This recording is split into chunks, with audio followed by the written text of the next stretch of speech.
U.S. stock markets right now getting pounded once again. Pretty rough night. What's the view from Europe, from London, from the U.K.? Well, the view right now, I think, is duck and cover, because what is happening is absolutely brutal.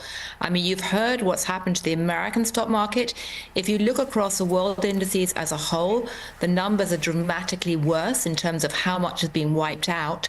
And just as like one tiny example, Hong Kong this morning, or earlier today, fell by 13%. That's the worst fall they've had for decades in one day. And this really reflects three things that are weighing on sentiment.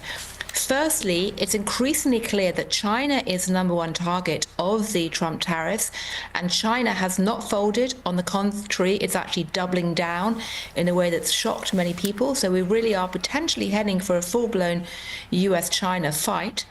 Secondly, the economic impacts of all this are beginning to really seep through Wall Street. So you've seen a wave of investment banks downgrading forecasts quite significantly. But the third and really biggest thing of all is that the Trump team had an entire weekend to go out and clarify what they were doing and potentially talk about negotiations. And many people were betting they would do that. However, they haven't. And what I'm told by Trump's advisors is they have no intention of softening the blow or backing down.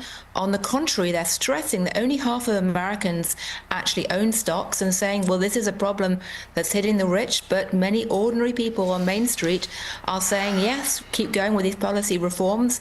This is going to reconfigure the American economy. And that's a very scary message for Wall Street, to be essentially kicked to the curb and told they don't matter.